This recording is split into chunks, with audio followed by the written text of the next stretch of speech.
Hello and welcome to another episode of Gender Stories.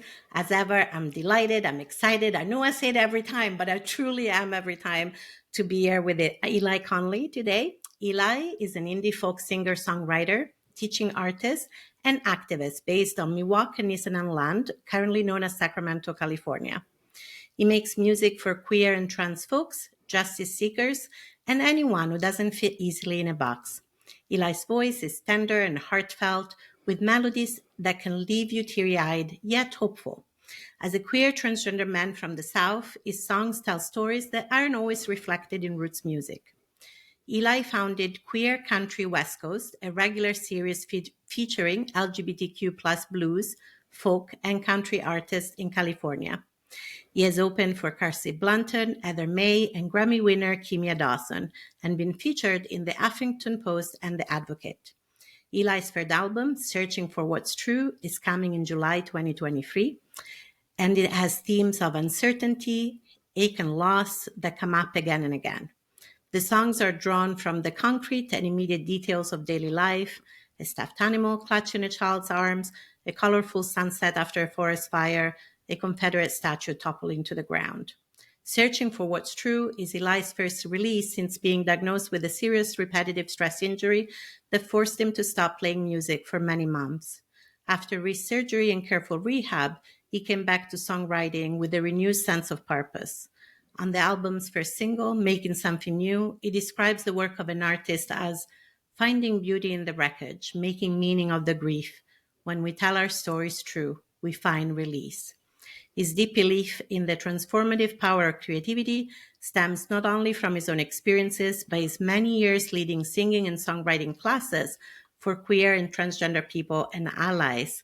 And in fact, Eli and I met at the Trans Voices Festival back in Minneapolis, where you were both performing and teaching a lovely workshop. And then I took most of one of your classes, and then life got too much, and my health got a little bit too much, so I had to drop off. But it's been so wonderful to see you perform and also see you teach. You truly have such a love of nurturing creativity in others. I think that is really infectious. And I'm really excited that you're here on Gender Stories. Thank you.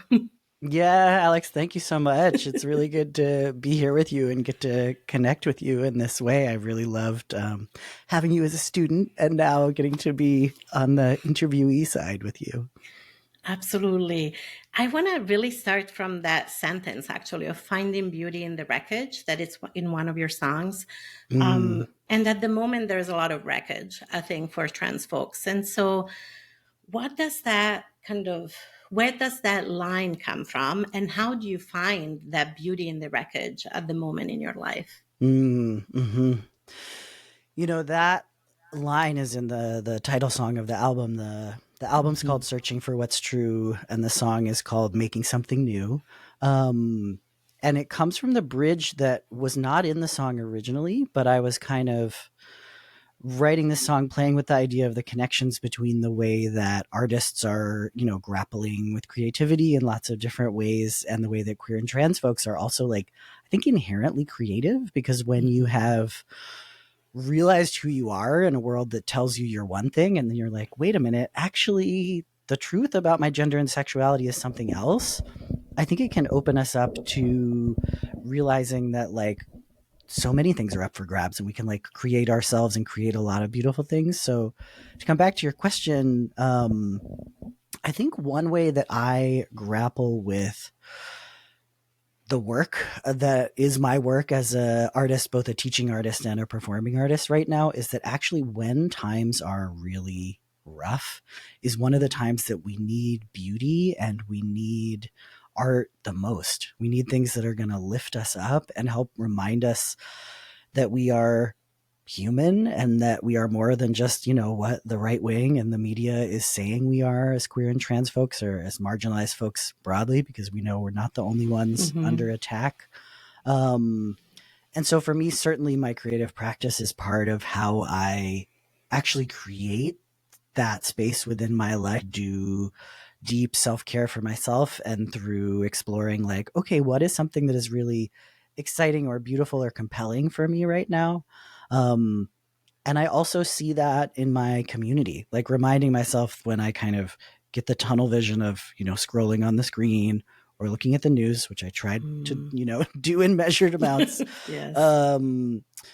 Actually being like, who is in my life? What is the care and love and like beautiful queerness and joy that is around me all the time? If I just kind of open my eyes up to the people who are close to me, even when we're struggling, that's a lot of the place that like I personally find a lot of joy.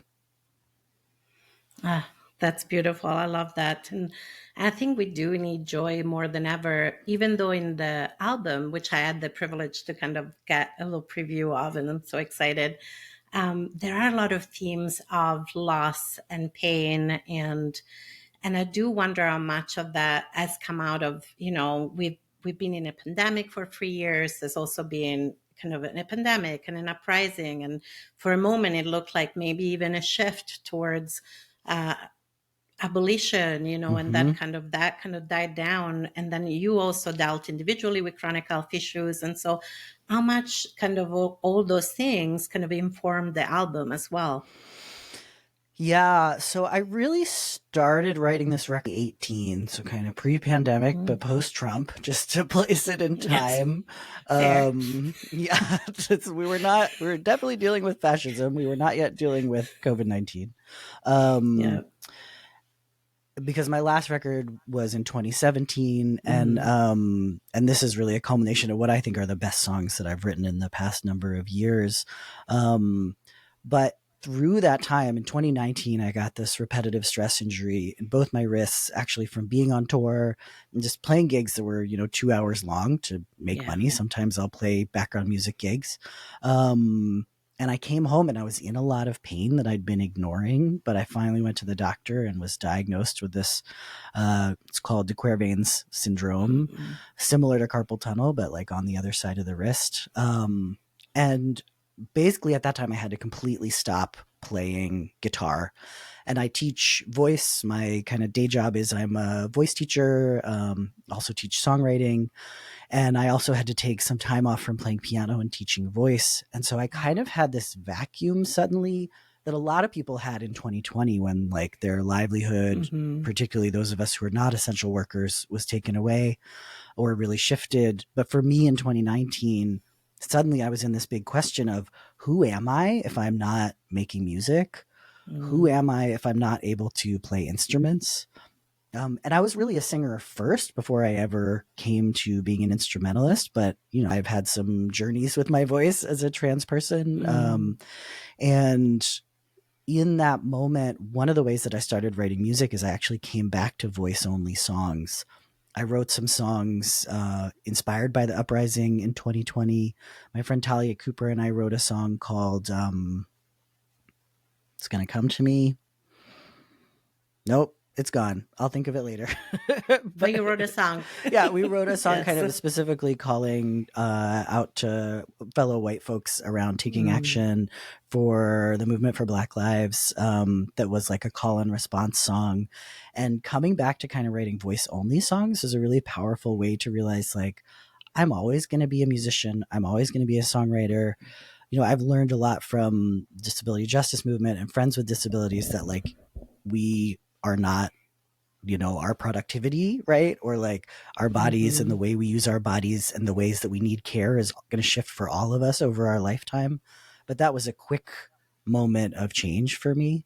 And so I think the songs that I wrote post having to take time off from making music physically with an instrument, like they did kind of have this different urgency or like weight to them.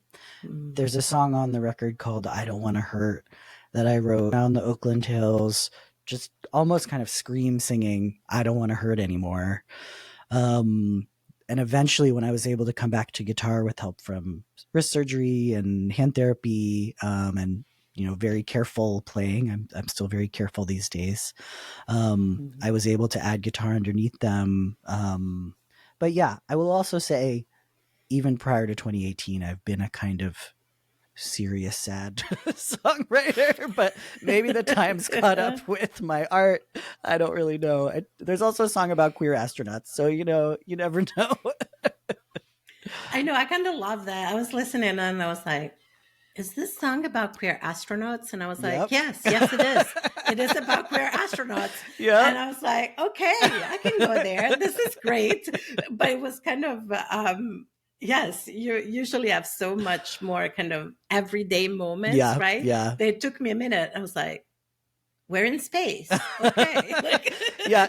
it just seemed to diverge a little from your canon. You know what I mean? It's very unexpected. Your average folk song is not about astronauts, but sometimes those things come true. I tried really hard to make it a metaphor for something, and the astronauts in the song were just like, nope, we are just gay astronauts in space. No, it's like, all right, I'm going to let you be who you are right now.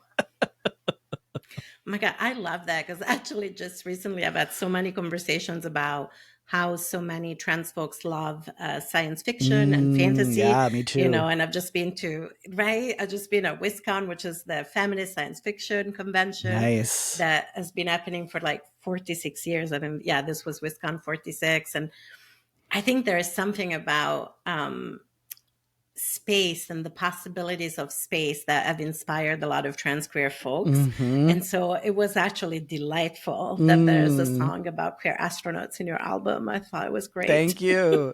Yeah, my very first record, I had a song about a mythological Greek siren, like leaving her perch on the rocks to go be a rock star. I think just for whatever reason, I like have little bits of speculative stuff kind of come in here and there.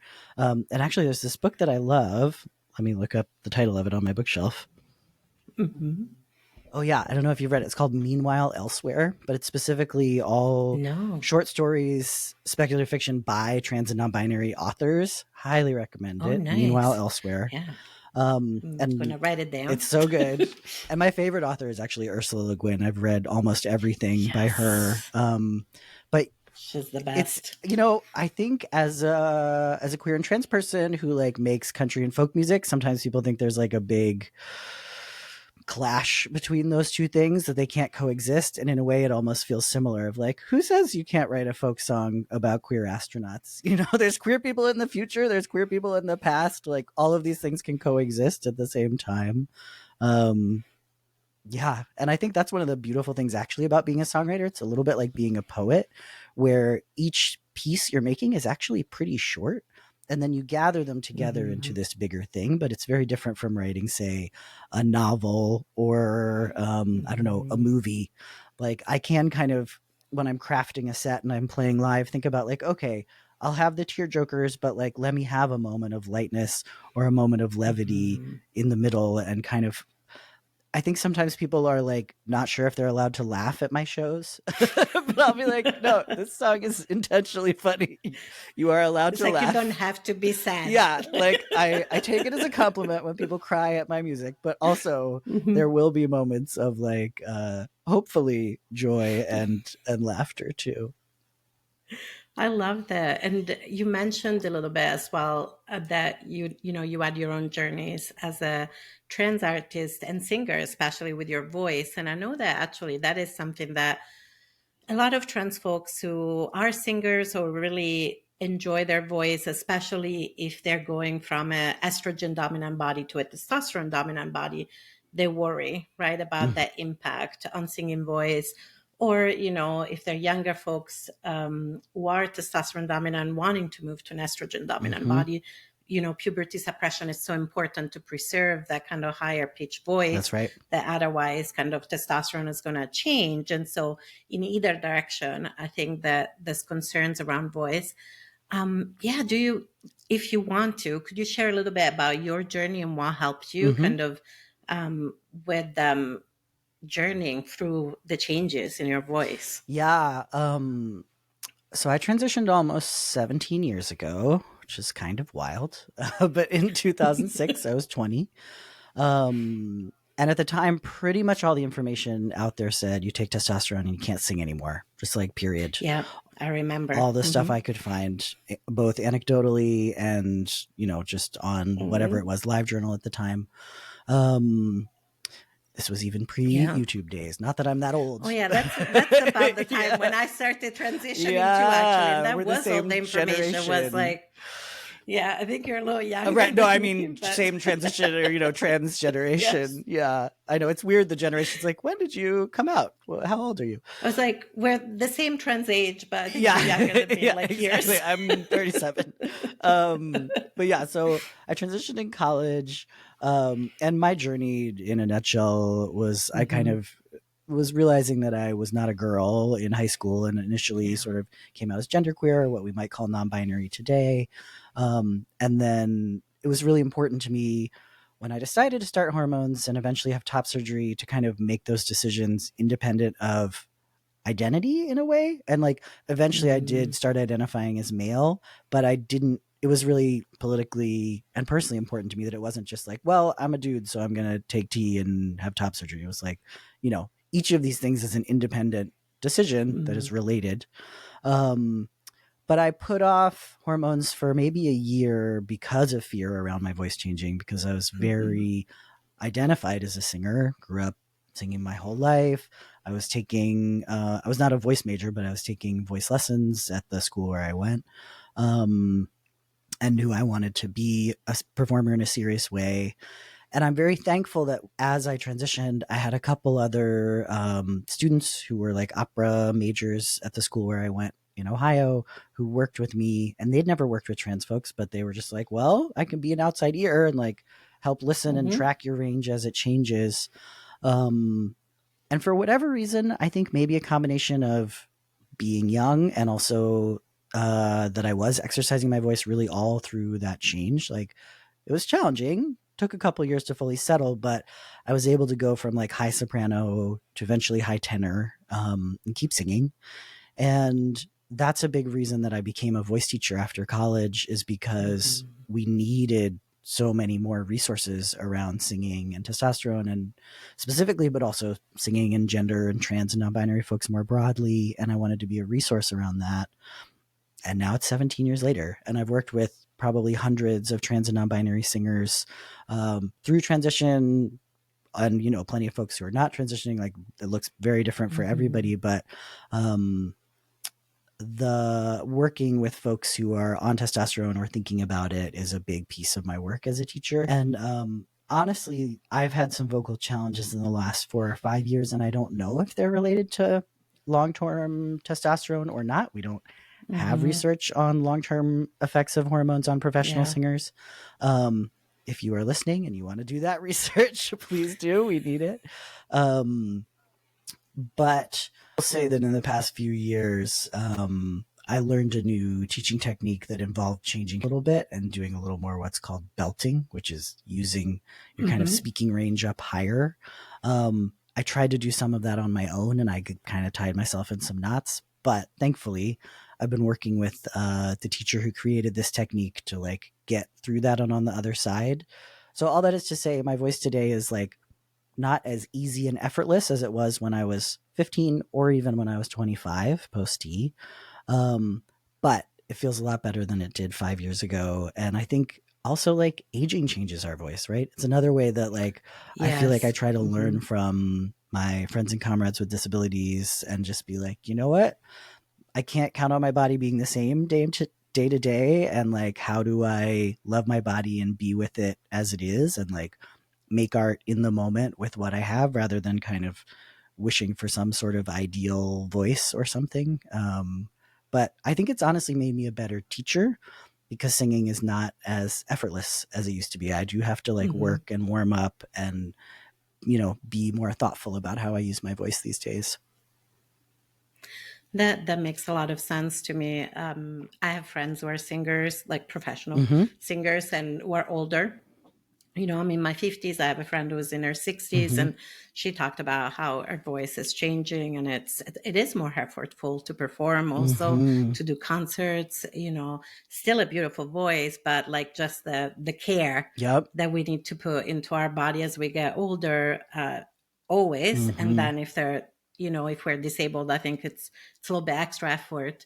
But I love how your journey really speaks to just that creativity of trans folks that you were talking about at the Mm. beginning, right? You were like, yeah, this makes me nervous. You waited, but then you're like, okay, we're doing this. And you recruited people who could support you. And then you took all those things that you've learned and really put them into supporting people. Because, yeah, I remember, in the early to mid 2000, there was just nothing in terms of Yeah. resources, and both for myself, but I also had clients as a therapist who were like, what about my Yep. voice? And I was like, oh, you can go to a speech and language therapist, but I don't really know what's going to happen to your singing voice, right? Mm-hmm. If there was a love of singing. And I really think it speaks to our creativity that there are actually so many trans singers and artists who have navigated those changes Totally. in every direction, Mm-hmm. and I think there are so many people in so many different genres too. I think about Venus, the Mars Mm-hmm. here in the Mm-hmm. She's Minnesota great. was much more like, I don't know if you would say punk rock. That's Definitely what I would rock. say. Yeah. I'm not very good with my music genre sometimes. Yep.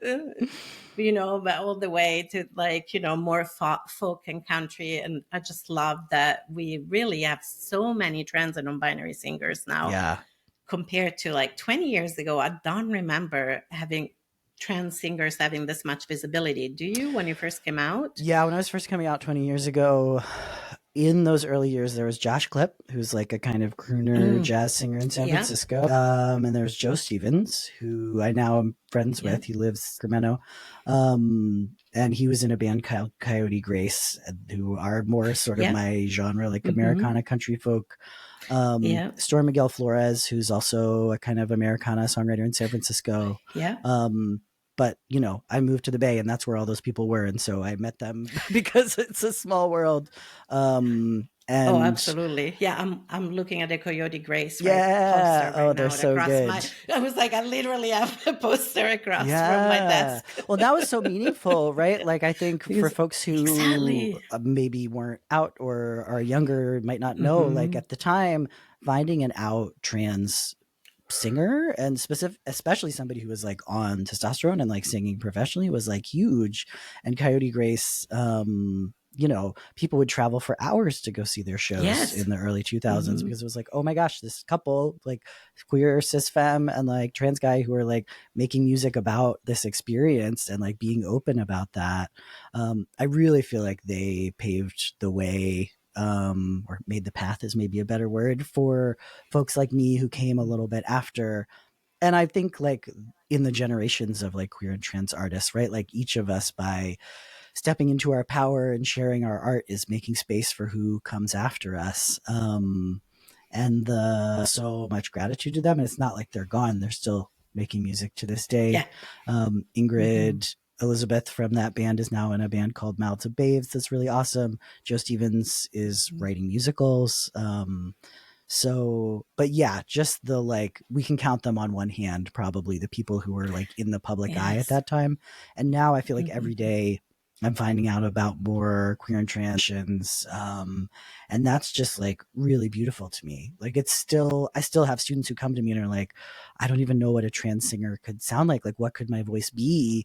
But you can go to Spotify and find like a bunch of playlists of trans singers, which is like, always, we need more, and we need more folks kind of reaching the mainstream, because you have to dig a little deeper. But I'm really thankful, as somebody who has been doing this work for a minute, that I don't feel as alone anymore, either as a voice teacher specializing in trans voice, and also as a performer. Like, both of those things, I find I have a lot more community these days in that work. And it also makes me feel, maybe counterintuitively, like I don't always have to center transness in everything I do, because there's like enough people doing this work that I get to be a more nuanced human a little bit, which is like also nice, honestly, Oh, absolutely. I relate to that so much because I remember even, as a family therapist, not a lot about trans family therapists 20 years ago. At one point, I think I was the only out trans clinical supervisor that I knew in family therapy, right? And now there are so many people. I was like, I don't even have to talk about gender anymore when I present. Right. I'll just talk about disability or something else. Yeah. Because there's more people, right? Whereas before it's like always like, can you do a, trans 101 of some kind? And it does get a little tiring. And so it's so wonderful that there are so many more people. Exactly. And you don't have to kind of center that so much. Although I do think that you do still really value sharing stories, not just about yourself, but about trans folks, Mm-hmm. And one of the songs in your new album is Hey, That's Me, Mm-hmm. right? And that could speak, I think, to so many different aspects of the trans experience. Thank So, you. yeah, do you want to share a little bit more about that song, but also what does it mean for you to be an out trans artist with many people in your audience, your listeners who are also trans, Mm-hmm. although not exclusively, of course. Yeah. That would be kind of wild if only Yeah, trans people listen to it'll me. be amazing. Like, trans only concert. You can only see me. It's like that. What is the filter on OkCupid? Like, I don't want to be seen by straight people. Probably that's where I met my husband. I was not on the swiping apps. But yeah, question was about Hey, That's Me. So yeah, Yes. this is a song that I wrote thinking about actually a young non-binary trans musician who I know who is first kind of coming out, first starting testosterone. And I was just thinking about like, I have been out for almost 20 years at that point. Now it has been 20 years. And like, what did I want to say to somebody who is in that position in a similar age as I was in college when they were like coming out? And so the first verse is kind of addressing, it says like, there may come a time when your body don't feel easy, and in order to be free, it has to change. There may come a time when your gender, it just fractures, and you have to take some action, rearrange. And I really wanted to speak to that, just like this may happen to you at some point, like, and it can be something that is really surprising, but like if you are in that moment, it's also a chance to share with the world, with people, and with yourself, like who you really are, who you're finding out yourself to be. And so in that first chorus, Hey, That's Me is kind of like, hey, that's who I always hoped that I would be. I'm like finally getting to show that to the world, figuring it out for myself. I think a lot of those of us, whether it's social transition, medical transition, like transition can look so different, and also not all trans people do transition, right? But when you step into that moment of kind of saying, I am going to shift how I present myself, maybe what pronouns I use, it can be this beautiful moment of recognition. There's sort of the like iconic image of a trans person looking at themselves in the mirror, right? But like it's iconic because it's also true that when you start to actually outwardly express who you are more so, there's like a joy in that recognition. And then the second verse talks specifically about voice and what happens if you do find your voice kind of unrecognizable, or like the difficulty of singing songs that maybe were really familiar to you. This person I was writing to was a songwriter. And speaking from my personal experience, both as someone who had gone through vocal change, and then at the time I was writing this song was kind of grappling newly with whether it's aging or how I was using my voice, things not coming as easily. And so in that one, Hey, That's Me is kind of being like, hey, this is what I've tried to do, like tried to keep singing and find my way to loving my voice even through all the changes.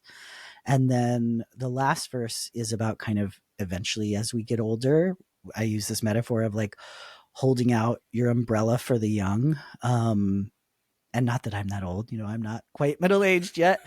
But at the same time, it does sometimes feel like trans generations are like 5 years long. It was like we were the live journal That's generation, true. and then there was the Tumblr and YouTube generation, and like now it's probably the TikTok generation. But the way that as you do become, old, been out for longer, it is an opportunity to like create space and care for folks who are coming behind you. And kind of speaking to this person and being like, you're going to be in my shoes someday, 20 years from now, you will have been out for 20 years and you can like care for young folks. And so that's also for myself, thinking as I become older, like that's how I hope that I continue to be. So yeah, through writing that song, I got to grapple a lot with thinking about queer generations and aging, and what it means to both be not that old, but not that young anymore either. I am coming into middle age at a particular time when also transness is under the microscope in a way that it really wasn't when I was first coming out. Yeah, absolutely. In a way that kind of trans tipping point, if we go with that Laverne iconic Cox cover, time yeah. cover of Laverne Cox, exactly. Yes, more visibility, but also kind of visibility sometimes makes you a Yeah. target. And in a way, it feels like people know a lot more. And in some ways, there is a lot more Mm-hmm. ease.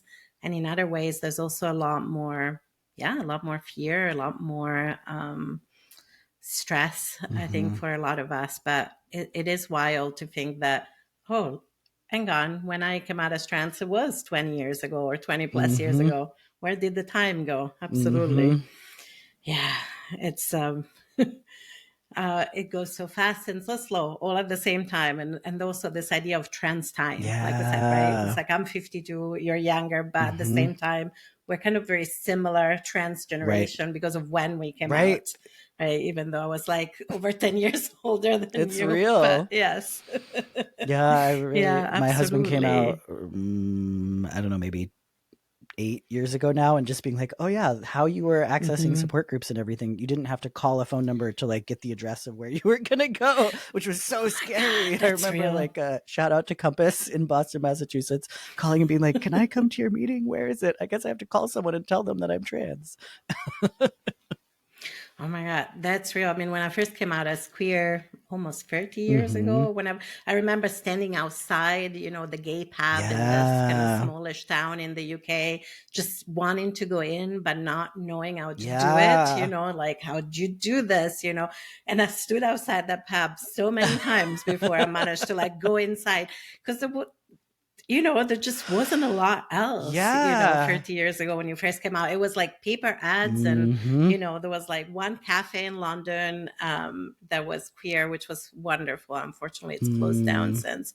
And then there were, gay and lesbian Yep. pubs. That's kind of what we had, and where you want to meet community and find people. Yep. Yeah, I Yeah, remember standing it's a outside total different ball the gay game. bookstore in Richmond, Virginia, where I'm from, as like a teenager, and just Yes. being like, I really want Stone Butch Blues. I feel like they probably have it there, but I never was able to go in. My friend loaned me his copy, bless him, Hmm. later on. But yeah, Well, I yeah, didn't have, especially if Powell's you. to order from. No, there was no online Mm-mm. ordering, or it was a lot harder. Yes, absolutely. And talking about, we're talking about cross generational in a way, connection in trans community. But in your album, there's also cross movement Mm-hmm. solidarity as well as kind of intergenerational stories. That's this cross movement solidarity, and one of the songs is "We Keep Each Other Mm-hmm. Safe." And I would love to hear from you a little bit more about what inspired you to write that song. Why did it feel important to include the song in your album? Mm-hmm. Yeah. Yeah, so "We Keep Each Other Safe" is a song that like imagines a world without police. Like, what would safety look like in a world where we Mhm. actually did have community-based safety and not this white supremacist militarized force, right? State-funded force of Yeah. violence. And it's not like I on my own. Obviously, I actually wrote it through, so very much inspired by the protests in 2020, and the Mhm. politics that have pre-existed that for a long time, that have been led by Black women around the abolition of policing and prisons more broadly. I was really radicalized around that in college from my professor at Oberlin, Pam Brooks, who taught a class called, I think it was like the history of Black folks and incarceration. And we read Mhm. both Angela Davis's autobiography and her book, Are Prisons Obsolete? And I just like, completely had my mind exploded, and was like, yeah, this is what we need. We need to abolish the prison industrial complex, and like such a pillar of white supremacy that needs to fall, Mhm. in order for us to live in a world that works best for us all, right? Um, and so in 2020, or maybe, yeah, I think it was summer 2020, the organization Showing Up for Racial Justice, which organizes white Mhm. folks around working in solidarity with people of color led struggles for justice, put out a call to white artists to make work specifically inviting more white people into racial justice movements broadly, and specifically the Mhm. calls to defund and abolish the police that obviously was coming out of the Black Lives Matter movement. Mhm. Um, They put out a wonderful toolkit that you can still find online, White Artists for Racial Justice, and gathered a bunch of artists across disciplines and across the country. And in the music group, we read through all the prompts together and wrote songs and like gave each other feedback, which I think is so important, especially when we're doing political work, to really like, you know, be sharing it in a community of like-minded artists who we can bounce things off of and say, that doesn't land quite right, or like, oh yeah, this is great, keep going. And so ultimately this song came out of that project, and I really intended it to be this like tone of joyful invitation to white folks like me to come in and say, you know what, we can actually transform the structures that our ancestors created. We have that within our power to join Black-led movements for justice. And like, how would our lives be better if we lived in a world where like if somebody comes in and steals stuff in your house, they don't just get whisked away and like basically disappeared by the state into prison, right? But what would happen if there was a community safety team who actually showed up and was like, oh, you need money to help feed your kids, let's help you get the resources you need so that your family has what they need. You can pay this person back for what you stole, but more importantly, and like that's important, right? And also like you won't have to do this again because you'll have what you need. And I think sometimes abolition can feel like this huge sort of amorphous abstract concept, but when we actually really ground it in like, okay, well, what is another possibility for what we would do in an instance of harm that actually wouldn't just harm the person who created harm even more, but create a situation where like we could actually have some kind of justice that was real and not just revenge. And that was a beautiful challenge to do that in a, you know, 3.5 minute song. When we played in the studio, I think at first the musicians were like trying to play very somber. And I was like, no, like I've written a lot of sad and angry songs about white supremacy, and like there's a reason for that. But like song is actually intended to be like, we can build a better world, and like white people, like we can be a part of that. We don't have to kind of either just stand on the sideline watching or be actively racist. Like we can actually participate in struggles against racism because like it allows us to access our humanity much more deeply when we remember that we're not just white, that we're like humans, right? And we've been constructed as white and we have privilege from that, but there's so much that we can gain from being a part of solidarity across movements. And I think especially queer and trans folks, like we have that opportunity, of course, to see like we are marginalized in this culture. So we see the ways that the mainstream kind of constructs power and creates literal policies that are impacting our bodies that are harming us, and to actually open up to like, oh, we're not the only people in this position. It might look a little different. But there are so many different people who are being harmed in this culture and this system. So like, how do we actually band together? And also obviously acknowledge there's lots of Black and people of Indigenous and people of color who are also queer and trans who like can lead us and tell us, you know, from their position and what their knowledge is. But I come from a kind of community organizing background, and my work as an artist in the beginning, I always would kind of be like, well, how can I do this? How can I like not be doing all my time on organizing? Like being an artist is selfish. But eventually I realized like artists are deeply a part of creating culture, and culture shift is like such a necessary part of the changes that we need. It's not either or, it really is both and like this is what lights me up, and I'm still absolutely a part of organizations like Surge, but like the work that I feel most deeply called to do is arts based.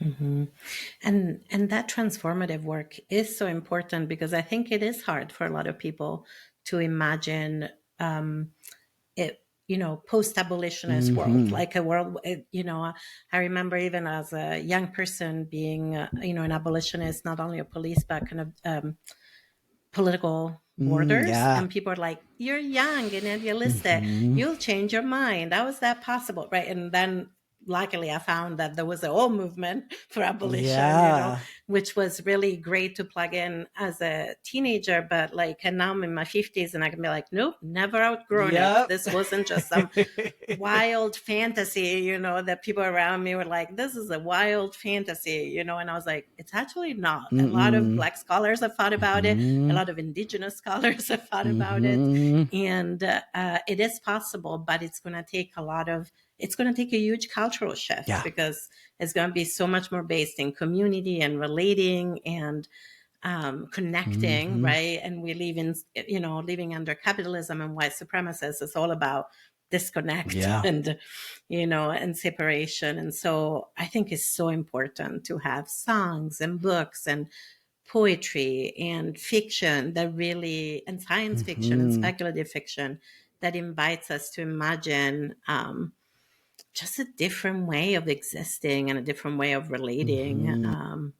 Yeah, I could talk about that for a long time. Yeah. So that's why I was like, oh, I want to talk about that song, because you have a lot of themes, but I think that it's worth highlighting, like that there is that cross movement Mhm. solidarity that's pretty central, I think, Oh to your yeah, work. totally. Totally, totally. Yeah.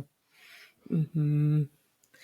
Yeah, I feel like I could have this conversation forever, and I want to be respectful of your time. So, one of the last things I wanted to talk about was inspired by one of the songs on the new Mhm. album as well, Let Them See. And I was really thinking about this piece around Mhm. visibility, and how visibility can be so complicated, I think, for a lot of us who are Mhm. minoritized, and especially for trans folks. And so, yeah, I was curious about what's your relationship with visibility as an out trans artist, and also, you've been open about your journey with chronic health issues on social media. You're openly involved with dismantling white supremacy, with including songs like We Keep Each Other Safe. So, yeah, what's your relationship with visibility, and how has that Hmm. changed maybe over the Yeah. years? Well, it's interesting that you bring that up in relation to that song "Let Them See Me" because it's actually I wrote it. That's the one Mm-hmm. song on the album that I wrote, not by myself. I wrote it with my friend Pamela Makala, and we were kind of thinking Mm-hmm. about as artists, like the kind of I have a student who calls it the mortifying ordeal of being perceived. I know you're a therapist, so I'm Oh, sure you yes. like yeah, That right, are seems used to accurate. thinking about that. It's like I really want to be seen and I Yeah. hate being seen, right? Like and we were kind of thinking of it in that place of like and we wrote it on Zoom during the pandemic. So when we weren't performing, also, being Mm-hmm. like, do we want to be seen again? Like, what does it mean to be seen in all your vulnerability when you're like not sure you're as quote unquote good Mm-hmm. as other people or that what you're making is actually valuable? But to actually frame it in terms of like queer and trans visibility, it's really interesting because that is something that I think about a lot is like, I'm very out as an artist and as a teacher. I teach like music classes for queer and trans folks and allies. I really want queer and trans people to be able to find me and my work both as a teacher and as an artist. And not Mm-hmm. every song I write is like a gay song, like I don't actually know that No. playing at like a big city pride stage is like the best venue Mm-hmm. for my work. Like I'm a kind of sensitive songwriter who makes you cry, and like, so, certainly Yes. shout out to the like country and folk queers who have a tear in their beer in the back of the folk club or whatever. Like that's my people. But I think I do also want to be creating work that is like resonant with people through and beyond queer and trans communities. And I think I Yeah. am. Like people definitely be about my work, not only relating to queer and trans themes, but about the like many themes that I cover. Um, I think it's Mm-hmm. easy to be pigeonholed as an artist in a certain way. And yet at the same time, right now it feels all the more important to me to like be making art that is unapologetically queer Mm-hmm. and trans and be like kind of creating those moments of reflection and beauty and the word that's coming to my head is recreation, which is not exactly what I mean, but like joy for queer and trans folks, because this maybe speaks to the solidarity piece too. Like I deeply, deeply Mm-hmm. believe that when queer and trans people are free, everybody is more free. Um, Mm-hmm. just like Fannie Lou Hamer, civil rights organizer, said, right? Nobody's free until everybody's free. Mm-hmm. And so I think my work of Absolutely. becoming more free as a queer and trans man um, is actually something that creates possibility for everybody to be more free. And by making work that sometimes centers queer and trans experience, because that is my experience, it allows people to kind of, if they're not from our community, like see my experience from the inside in a different way. But by also making work that's about Mm-hmm. chronic pain, right? Or about losing my grandmother, or about the imagining a Mm-hmm. world without Yeah. police. Those are Mm-hmm. also ways, like things that are relevant to queer and trans people. We're all going to deal with losing people. We're all going to deal with living in this world structured as it is. And so I actually don't see them as like separate, kind of the like visibility Mm-hmm. as an artist, period, and visibility as a queer and trans person. Obviously, like you said, it can be a double-edged sword where we can become a target when we are more visible in the world. But I also think the backlash from the fascists is like because we actually are so powerful that they are afraid of us. That's why they're Mm-hmm. trying to get, tucking underwear taken out of Target. Right? It's because like Yeah. actually trans people having access to bodily autonomy is a like radical, Mm-hmm. beautiful thing that's becoming more mainstream. Right. And so I think that's the thing I Oh try to yeah. remember Mm-hmm.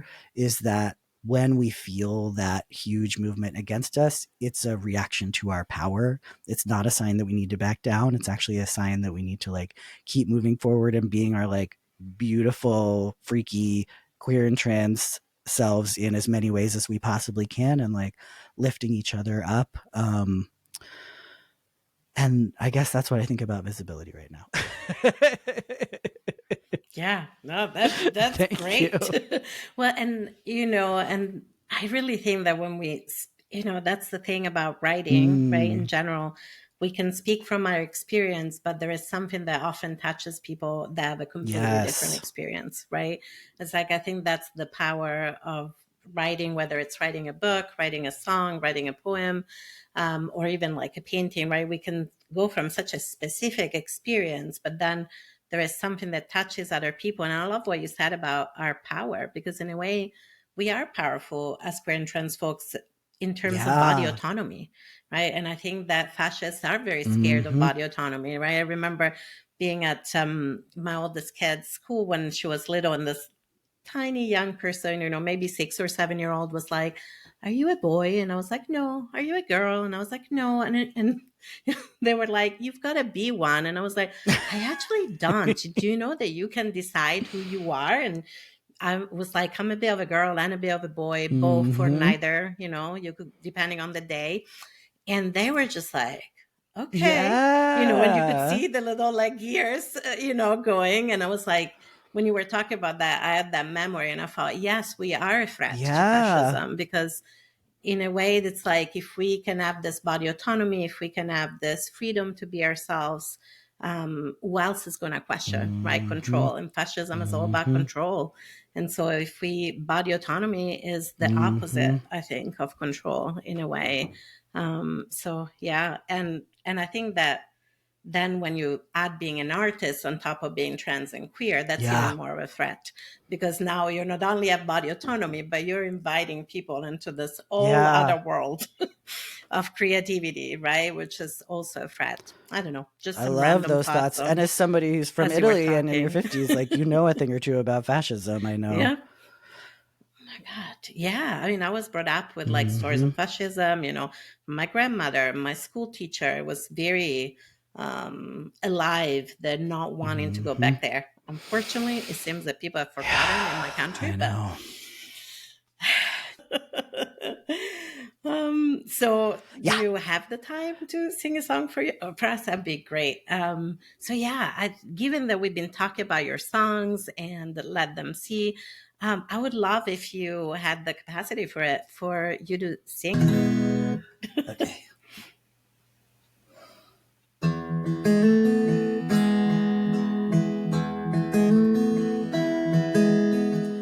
Gotta put on a full face of makeup, Gotta match my earrings to my belt. I gotta style my hair just right, squeeze into heels that feel so tight. I gotta be better than myself. Scroll my phone while making breakfast. Perfect pictures flashing by. I choose a filter for my post. I pick the one that hides the most, trying to look better than myself. Don't let them see me, 'cause I don't think that I would measure up. Don't let them see me, 'cause being me is never quite enough. I sit down at the table with my notebook and my pen. If I write what's on my heart, will people care about my art? Wish I could be better than myself. Can I let them see me when I don't think that I would measure up? Can I let them see me when being me is never quite enough? What if I died and no one ever saw me? Would I have been here at all? What if the cost of staying hidden is greater than the risk? Only the folks who never fly, never fall, gonna let them see me.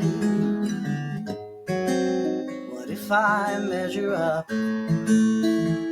Gonna let them see me, 'cause being me is actually enough. Being me is actually enough.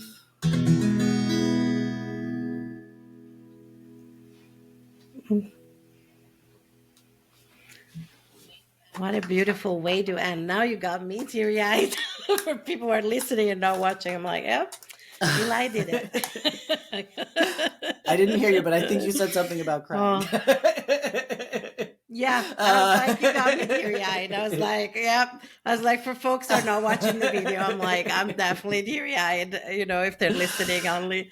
Well, thank you. That is so beautiful. Oh, like, I love your songs, and what a treat to have you share one of your songs with our listeners. Thank you.